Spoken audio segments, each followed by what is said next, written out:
இந்த சனி வந்து ஜாதகத்துல ஆக்டிவேட் ஆயிடுச்சுன்னா கால் அடிபட்டுக்கிட்டே இருக்கும் அப்படி. அவங்க அது அப்பறத்தான் செய்யுது. சனி ராகு இருந்தா அடிக்கடி கால் உடையும்.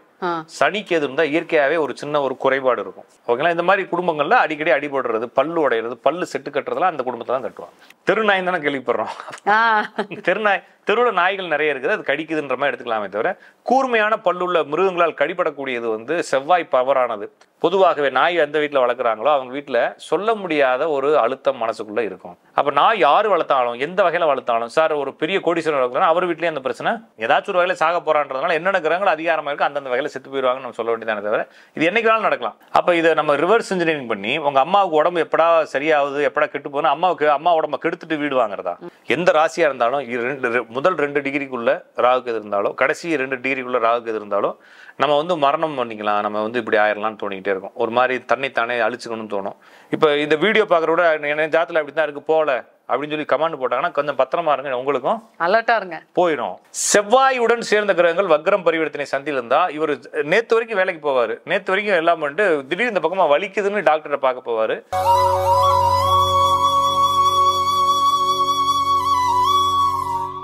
இந்த சனி வந்து ஜாதகத்துல ஆக்டிவேட் ஆயிடுச்சுன்னா கால் அடிபட்டுக்கிட்டே இருக்கும் அப்படி. அவங்க அது அப்பறத்தான் செய்யுது. நான் சொல்றது காலில் அடிபட்டுருந்தா நாங்கள் சிம்டம்ஸ் காலில் தழும்பு இருக்குது, காலில் உடஞ்சிருக்குது, காலில் அரிப்பு இருக்குது அப்படின்னா சனி வந்து ஏதோ ஒரு சம்திங் உங்கள் ஜாதகத்தில் முக்கியமாக இருக்குன்னு தான் சொல்கிறேன். நான் திருப்பி சொல்கிறது என்னன்னா நம்மளுடைய நடவடிக்கைகளை வைத்து ஜாதகத்தை புரிந்து கொள்கிறோம்.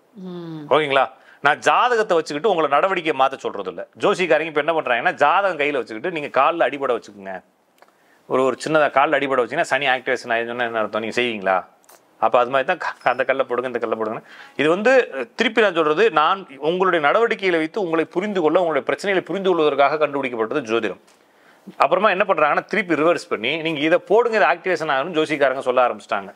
இது மாதிரி ரொம்ப புரிதல் குறைபாடுகள்னால வந்த பிரச்சனையை தவிர இது ஒரு பெருசா ஒரு வீட்டுல தொடர்ந்து ஒரு அண்ணன் தம்பி அக்கா தங்கச்சிங்க எல்லாத்துக்குமே வரிசையா கால் உடஞ்சு படுக்கிறாங்க சார். அப்ப என்ன ப்ராப்ளம்? அது ஜாதகத்துல சனி பிரச்சனை இருக்கும். எல்லாத்துக்குமே? ஆமா, எல்லாத்துக்கும் இருக்கும். ஒரு குடும்பத்துக்கு வந்தா எல்லாத்துக்கும் தான் இருக்கும். சரிங்களா? சனி ராகு இருந்தா அடிக்கடி கால் உடையும். சனிக்கு எது இருந்தா இயற்கையாவே ஒரு சின்ன ஒரு குறைபாடு இருக்கும். சரிங்களா? சனிக்கு எது ஒரு இயற்கை குறைபாடு. சனி ராகு அடிபட்டு உடைபட்டு உடையிறது இந்த மாதிரி விஷயங்கள் ஜாதகத்துல இருக்கும் இயற்கையாவே. அவங்க வீட்டுல தான் வந்து இந்த மணி, வேலு, இமானுவேல், பெல்ட்ரிங்ஸ், இசபெல்லா, வேலு, ஆயுதம், வேலாயுதம், தண்டபாணி இந்த மாதிரி பேர்கள்லாம் அந்த குடும்பத்தில் இருக்குன்னு பார்க்கலாம்.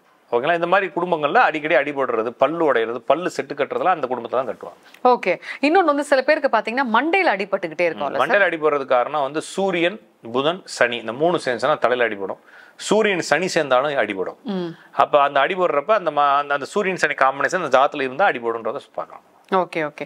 இன்னொன்னு பாத்தீங்கன்னா நாய்க்கடி வாங்குவாங்க. நாய்க்கடி வந்து செவ்வாதான்.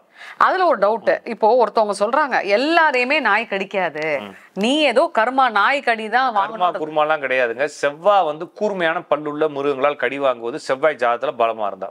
அப்ப நம்ம ஊர்ல யார் கூர்மையா இருக்காங்க? சிங்கம் வந்து உங்களை கடிக்குமா? அந்த தெருவில் ஒரு 2 சிங்கம் இருக்குது, இந்த தெருவில் 2 புலி இருக்குது, அங்க 2 சீட்டா இருக்குது, சிறுத்தைகள் இருக்குதுன்னா அதெல்லாம் சொல்ல முடியாது. ஊர்ல இருக்க கூர்மையான பல்லு ஒண்ணு பூனை. பூனை மேக்ஸிமம் எங்கேயும் உலாவுறதுல கடிக்கிறது இல்ல. பூனை கடி வாங்குறவங்க இருக்காங்க. நான் பார்த்த ஒரு குழந்தைய பூனை இருக்கும். சரிங்களா? அது வந்து பெருசா இல்ல. இப்போ தெருப்பூனைன்னு எங்கேயாச்சும் கேள்விப்பட்டிருக்கீங்களா? தெருநாய் தானே கேள்விப்படுறோம். தெருவுல நாய்கள் நிறைய இருக்குது, அது கடிக்குதுன்ற மாதிரி எடுத்துக்கலாமே தவிர கூர்மையான பல்லுள்ள மிருகங்களால் கடிபடக்கூடியது வந்து செவ்வாய் பவரானது. அப்ப செவ்வாய் 4 மூலையில் இருந்தாலோ, செவ்வாய் வக்ரம் பரிவர்த்தனை விளிம்பு இருந்தாலோ, செவ்வாய் ஆட்சி உச்ச நீச்சம் பெற்றாலோ நாய்களால் கடி வாங்குவாங்க. இவங்க வளர்க்குறவங்களுக்கு கடி வாங்க. நிறைய பாத்தீங்கன்னா நாய் வளர்க்குறவங்க எல்லாரும் நாய்கிட்ட கடி வாங்குவாங்க. இயற்கையாவே காலில் எல்லாம் கடிக்கும் வளர்றப்ப. அந்த கடி வாங்குறது அதுவும் செவ்வாய் பவர் தான். அப்ப செவ்வாய் பவரானவங்க நாய் வளர்ப்பாங்கன்னு சொல்றேன். ஆனா நாய் வளர்க்குறதுல ஒரு பிரச்சனை என்னன்னா செவ்வாய் மட்டும் இல்லாம சந்திரன் செவ்வாய் இணைவே நாய் சொல்லுது. அதனால நாய் வளர்க்குறவங்க வீட்டுல பாத்தீங்கன்னா பொதுவாகவே நாய் எந்த வீட்டுல வளர்க்குறாங்களோ அவங்க வீட்டுல சொல்ல முடியாத ஒரு அழுத்தம் மனசுக்குள்ள இருக்கும். இவங்கள்ட்ட ஒரு பிரச்சனை இருக்கும், அதை வெளிப்படுத்தி பேச முடியாது. இவங்களுக்கு பிரச்சனை இருக்குன்னு அவங்க அம்மாவுக்கு தெரியும், அவங்க அம்மா அதை வெளிப்படுத்தி கேட்க முடியாது. அவங்க அம்மாவுக்கு ஒரு பிரச்சனை இருக்கும், இந்த அம்மானால அதை பேச முடியாது. இவங்க அப்பாவுக்கு ஒரு பிரச்சனை இருக்கும், இவங்க 3 பேர் அதை பேச முடியாது. அப்போ ஒவ்வொரு ஆளுக்கும் தனித்தனி பிரச்சனை இருக்கும், ஒவ்வொரு ஆளும் தனித்தனியாக அதை ஹேண்டில் பண்ணிட்டே இருப்பாங்க. யாரும் யாருகிட்டையும் இதை பத்தி பேசினா என்ன ஆகும்னா அடிதடியாகி சண்டையாகிடும் குடும்பம். இந்த மாதிரி சுச்சுவேஷன் நாய் வளர்க்குறவங்க வீட்டில் இருக்கும். சரிங்களா? அப்ப நாய் யாரு வளர்த்தாலும் எந்த வகையில வளர்த்தாலும், சார் ஒரு பெரிய கோடீஸ்வரர் வளர்க்குறாங்க அவர் வீட்லயே அந்த பிரச்சனை இருக்கும். அப்ப நாய்ங்கிறது செவ்வாய் சந்திரன் ஒரு செவ்வாய் வரும். அப்ப செவ்வாய் பவரா இருந்தா நாய் கடி வாங்குறது, நாய் வளர்க்குறது, இது மாதிரி விஷயங்கள் நடக்கும். நாய் இல்லாட்டினா பூனை வந்துடும். வினோத மரணம். இப்ப நாய் பாம்பு கடிச்சு சாவாங்களே. பாம்புங்கிறது வந்து ராகு கேது சந்தி, ராகு கேது பிரச்சனை. அடுத்து வந்து குரு ராகு குரு கேது இந்த அமைப்பு இருந்தா இந்த விச மரணங்கள் விசக்கடி வரும். புதன் வக்ரம் பரிவர்த்தி இருந்தாலும் விசத்தினால் மரணங்கள் வருது. சரிங்களா? ஓஹோ, இந்த பாம்பு கடி இதுக்கெல்லாம் வந்து இவ்வளவு இருக்கா சார்? ஆமா, புதன் வக்ரம், புதன் பரிவர்த்தனை, புதன் விளிம்பு வந்து பொதுவாகவே உடம்புக்குள்ள விஷம் ஏறி மரணிக்கிறது. இப்போ இந்த புதன் வக்ரம் புதன் பரிவர்த்தனை விளிம்புல கேட்டிங்கனாலே விஷம் குடிச்சோ விஷம் ஏறியோ இறந்தவங்க யாராச்சும் ஆமான்னு சொல்லுவாங்க. அதுக்கப்புறம் ராகு கேதுவையும் பாம்பு விச ஜந்துக்கள்னு சொல்றாங்க. இந்த தேளு பாம்பு பூராங்க கடிக்கிறதுலாம் வந்து இந்த விஷயத்துல சொல்லலாம் அப்படின்னு சொல்லலாம். மாரடைப்பால சாவறாங்க. மாரடைப்பு குருவும் சூரியனும் சேர்ந்தா மாரடைப்பு. ஒரு ஜாதத்துல குருவும் சூரியனும் சேர்ந்துருக்குன்னா அவருக்கும் அவங்க குடும்பத்துல யாராச்சும் ஒருத்தவங்க மாரடைப்பால் இறந்துருப்பாங்க. ஜாதகரும் கார்னர்ல செவ்வாய் இருந்தா அவருக்கு பிரஷர் சுகர் வழியாக மாரடைப்பு வரலாம். கொஞ்சம் கவனமா இருக்கணும். சரிங்களா? சோ ஒவ்வொரு விஷயமும் வந்து நம்ம அந்த ஜாதகத்தை வச்சு அனலைஸ் பண்ணலாம். ஜாதகத்தை வச்சாலே இவங்களுடைய ஜாதகத்துல என்ன நடக்குன்னு சொல்லலாம். இப்ப எல்லாரும் என்ன சொல்லுவாங்கன்னா, அப்ப சாகிறது இப்ப சாகாதவன் எவனும் இல்ல, ஏதாச்சும் ஒரு வகையில சாக போறான்றதுனால என்னென்ன கிரகங்கள் அதிகாரமா இருக்கு அந்தந்த வகையில செத்து போயிருவாங்கன்னு நம்ம சொல்ல வேண்டியதானே தவிர இது என்னைக்கு வேணாலும் நடக்கலாம். அப்ப சாவுங்கிறது என்னைக்கு வேணாலும் வரலாம். அதை பெருசா ஜாதகத்துல பாக்காதீங்கன்னு தான் என்னோட அட்வைஸ். மேக்ஸிமம் வந்து நிறைய கேட்பாங்க, ஆயில் என்னன்னு கேட்பாங்க. ஆயில்லாம் கண்டுபிடிக்கலாம் முடியாதுன்னு சொல்லிடுவேன். அதுக்கு நம்ம பேசிக்கிட்டு நம்ம வாழ்றதுக்கு வழி பார்க்கலாமே. அதே மாதிரி இன்னைக்கு காலைல கூட ஒருத்தர் கேட்டாரு, எனக்கு வந்து இப்போ ஃபுல் அனலைஸ் வேணும் அப்படின்னு. ஃபுல் அனலைஸ் என்னன்னா இன்னும் எத்தனை நாள் என்னென்ன நடக்கும் என்னோட அது உனக்கு சொன்னால் புரியாது. இப்போ உதாரணத்துக்கு இப்போ ஒரு 10 வருஷத்துக்கு முன்னால் என்கிட்ட ஜாதகம் பார்க்க வரீங்க, சரிங்களா? இப்போ நீங்கள் வந்து யூடியூப்ல பேசுவீங்கன்னு சொன்னா உங்களுக்கு 10 வருஷத்துக்கு முன்னாடி என்ன ஆயிருக்கும்? சிரிச்சிருப்பேன். எந்த பைப்பில் போய் பேசுறதுன்னா சிரிச்சிருப்பேன். கேட்டுருக்கேன். யூடியூப்ங்கிறது இப்போ தானே நம்மளுக்கு தெரியும், சரிதாங்களா? ஒரு 15 வருஷத்துக்கு முன்னாடி ஜாதகம் பார்க்க வந்திருக்கீங்கன்னா மீடியாவில் பேசுவீங்கன்னு சொன்னாலோ யூடியூப்ன்ற ஒன்று சொன்னாலும் உங்களுக்கு என்ன இருக்காது, தெரிஞ்சிருக்காது. அப்ப 15 வருஷத்துக்கு அப்புறமா நடக்கக்கூடிய விஷயங்கள் நம்மளுக்கு எதுவுமே புரியாத போது சொல்லக்கூடிய பலன்கள் மட்டும் எப்படி புரியும்? கண்டிப்பா புரியாது. நீங்க வந்து ஒரு கற்பனையில் நீங்க என்ன கற்பனை பண்றோம், இன்னைக்கு நம்ம 2 பேர் பேசுறோம். இன்னைக்கு 2 பேர் நம்ம பேசும்போது நான் ஒரு தகவல் சொல்றேன், நான் உங்களுக்கு ஏதோ ஒரு வினோதமான தகவல் சொல்றேன். நீங்க அதை என்னவா புரிஞ்சுக்க முடியும்னா இன்னைக்கு கண்டிஷன்ல இருந்தா அதை புரிஞ்சுக்க முடியும். ஒருவேளை 15 வருஷம் கழிச்சு இன்னைக்கு வேற ஏதாச்சும் ஒரு உலகத்துல நம்ம இருக்கலாம் இல்லையா? வேற ஏதோ ஒரு புரிதல்ல இருக்கலாம். இப்ப நம்ம 2 பேரும் கேமராவில் உட்காந்து பேசுறோம், எல்லாரும் செல்ல பாக்குறாங்க இல்லையா? ஒரு காலத்துல அப்படிலாம் எதுவும் இல்லை. அப்ப அந்த இடத்துல உட்காந்து நம்ம எதையுமே அப்போ அது மாதிரி பலன்கள் சொல்லும் பொழுது இந்த மாதிரி விஷயங்கள்ல குழப்பங்கள் வரதெல்லாம் இருக்கு. அப்போ என்னன்னா நம்ம சொல்லக்கூடியது ஒரு ஜாதகத்துல இந்தந்த விஷயங்கள் இருந்தால் இது நடக்கும். அப்போ இதோட நம்ம நிறுத்திக்கலாமே தவிர சில ஜோசிக்காரங்க என்ன செய்யறாங்க, நீங்க அந்த ஜாதகத்துல இது வரணும்னு அது செய்யுங்கிறாங்க. அப்போ வீடு கட்டணும் அப்படின்னா ஒரு ஜாதகத்துல வந்து அம்மாவுக்கு உடம்பு பிரச்சனை வந்தால் வீடு கட்டுவாங்க மேக்சிமம். அம்மாவுக்கு வயிறு பிரச்சனை, அம்மாவுக்கு ஏதாச்சும் இன்ஃபெக்ஷன் ஆகுது, அம்மா தொடர் நோயில மாட்டிக்கிட்டாங்கன்னா அந்த குடும்பத்துல ஏதோ வீடு கட்ட போறாங்கன்னு அர்த்தம், லேண்ட் வாங்க போறாங்கன்னு அர்த்தம். அப்போ இதை நம்ம ரிவர்ஸ் இன்ஜினியரிங் பண்ணி உங்க அம்மாவுக்கு உடம்பு எப்படா சரியாகுது எப்படா கெட்டு போனா அம்மா உடம்ப கெடுத்துட்டு வீடு வாங்குறதா? இதே போலவே கல்லு தான்.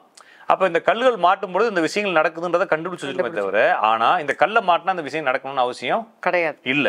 ஏன் சார் இப்போ நீங்க சொல்றீங்களா ஒவ்வொன்றுத்துக்கும் துல்லியமா? இப்ப அதே மாதிரி சில பேர் தானா பேசுவாங்க, நான் மன அழுத்தத்தை கேட்கல, ஏன்னா நம்ம மன அழுத்தத்தை பத்தியே நம்ம போக வேண்டாம். சில பேர் எல்லாரும் பண்ண மாட்டாங்க. ஃபேமிலியில பேட்டர்னா பாத்தீங்கன்னா தானா பேசிக்கிட்டு அது வந்து சனி ராகு சனிக்கு எதுங்க, இது வந்து மரபு ரீதியான நோய்.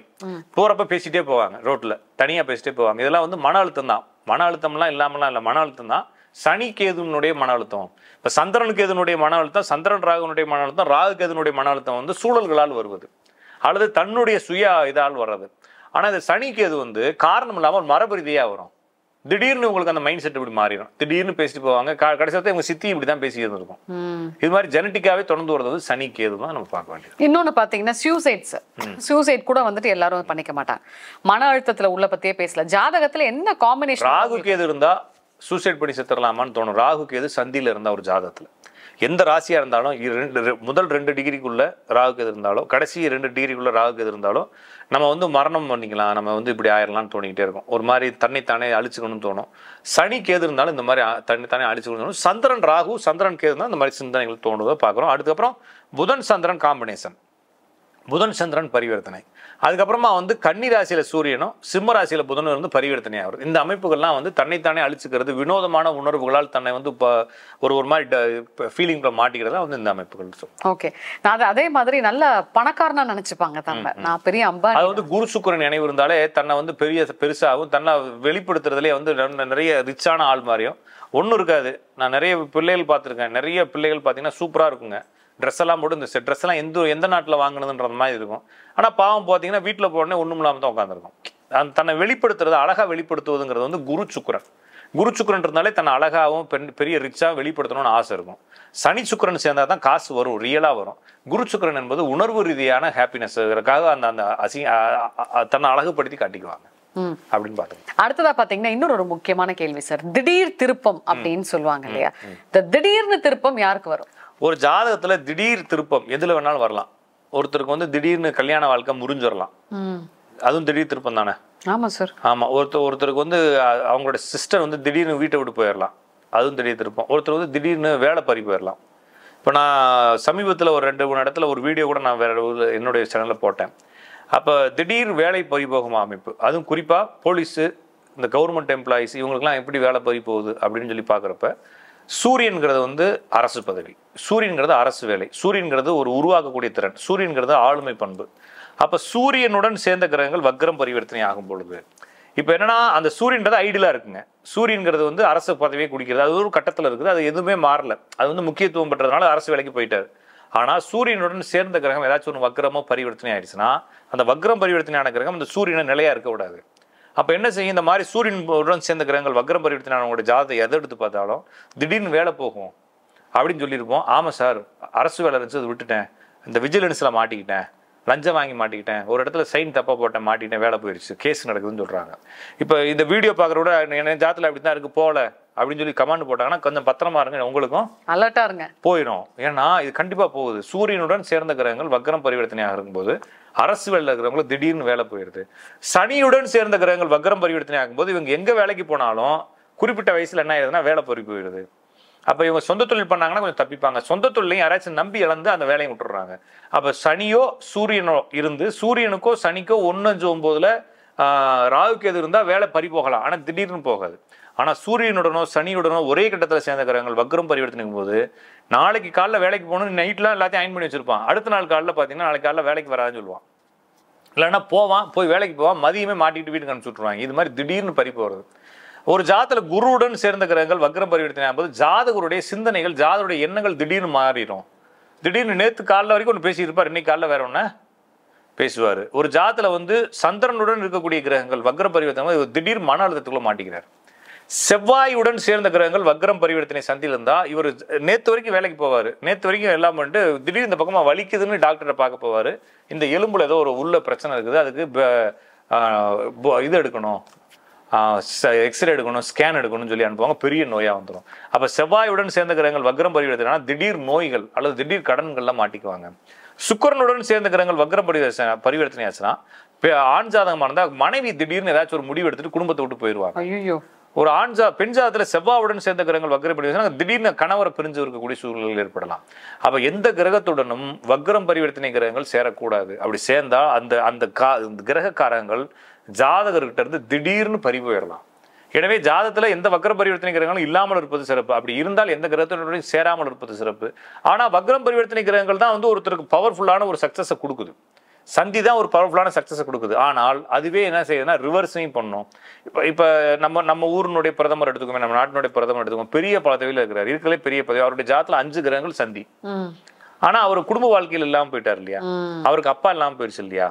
இது மாதிரி சில விஷயங்கள் அதை ஒரு பக்கமா நல்ல பவரை கொடுக்கும், ஒரு பக்கமா எதுவுமே சாதாரண மனிதனுக்கு கூட கிடைக்கக்கூடிய விஷயங்களை இவங்களுக்கு கிடைக்காம பண்ணிடும். திடீர்னு அவங்க வாழ்க்கையிலிருந்து அது பெரிய போயிடும்ன்றதை பார்க்கலாம். அப்போ திடீர் விஷயங்கள் நடப்பதற்கு ஒரு ஜாதகத்தில் கூடிய வக்ரம் பரிவர்த்தனை கிரகங்கள் சந்தியில கூடிய கிரகங்கள் ரொம்ப முக்கியமாக இருக்கு. அதை நீங்க கண்டுபிடிச்சாலே பாதி பிரச்சனையும் கண்டுபிடிச்சு சொல்லலாம். ஆனா இதெல்லாம் என்ன ஆகாதுங்க, மாறாது. இப்போ நீங்க இதெல்லாம் சொல்றீங்களா சார், இதெல்லாம் மைனஸா இருக்குல்ல, இப்போ திடீர்னு பிளஸ்ஸா மாறும், ஒருத்தன் இதேதான் பிளஸ்ஸா மாறும். ஆனா இப்போ வந்து சூரியனுடன் சேர்ந்த கிரகங்கள் வக்ரம் பரிவர்த்தனை சொன்ன இல்லைங்களா, இவர் சும்மாவே இருந்திருப்பார், திடீர்னு கூப்பிட்டு அவங்களுக்கு ஏதாச்சும் ஒரு அரசு பதவி கொடுப்பாங்க. ஆனா அந்த அரசு பதவி கொஞ்ச நாள் கழிச்சு போயிடும். நான் சொல்றது புரிஞ்சுக்கிட்டீங்களா? இப்போ நம்ம எலெக்ஷன், இப்போ நம்ம அரசியலா பேசணும்னா, இப்போ அண்ணாமலை இருக்கிறாரு, அவர் என்ன செஞ்சாருன்னா ஒரு ஐபிஎஸ் பதவி, அவர் இன்ஜினியரிங் தான் படிச்சாரு, பிஎஸ்ஜி காலேஜ் இன்ஜினியரிங் தான் படிச்சாரு, எப்படி மாறி அவரோட ஐபிஎஸ் ஆயிட்டார்ல திடீர்னு, அது ஒரு யோகம் தானே. அங்க சும்மா இருந்தாரா, நல்ல பவர்ஃபுல்லான போஸ்டிங், நல்லா ஃபேமஸ் ஆனார், திடீர்னு அவர் வேலையை விட்டுட்டு வந்துட்டு எடுக்கல, அவரா விட்டுட்டு வந்துட்டாரு, வந்துட்டு அரசியலுக்குள்ள வந்தாரு, திடீர்னு ஒரு பதவி கொடுப்பாங்க. அவர் யாருமே எதிர்பார்க்கல, ஒரு பெரிய கட்சி, தேசிய கட்சிக்கு அவர் தலைவராக யாரும் எதிர்பார்க்கல, திடீர்னு கொடுத்தாங்க, திடீர்னு டெஸ்ட்னு ஊத்திக்கிச்சு. இப்போ இன்னொரு போஸ்டிங் திருப்பி இன்னொரு பதவி கிடைக்கும், அது என்ன ஆகாது, நிலைக்காது. அப்போ என்னன்னா, இது ஒரு உதாரணத்துக்கு சொல்றேன். இது மாதிரி என்ன ஆகும்னா, எதிர்பார்க்காத ஒன்று கிடைக்கும், எதிர்பார்க்காம அது போயிடும். இந்த மாதிரி மாறி மாறி மாறி மாறி பிரச்சனை வந்துட்டே இருக்கும். இதுதான் வந்து வக்ர பரிவர்த்தனை கிரகங்களுடன் சேர்ந்து அவருடைய ஜாதகத்துல புதன் வந்து வக்ரமாய் சூரியனோட சேர்ந்திருக்கு, அதனால இந்த விஷயங்கள் நடந்திருக்கு. ஓகேங்களா? ஓகே சார், தெளிவான விளக்கம் சார், நன்றி, வணக்கம். ஆன்மீக உலா சேனலை பாருங்க, மறக்காம லைக் பண்ணுங்க, ஷேர் பண்ணுங்க, சப்ஸ்கிரைப் பண்ணுங்க.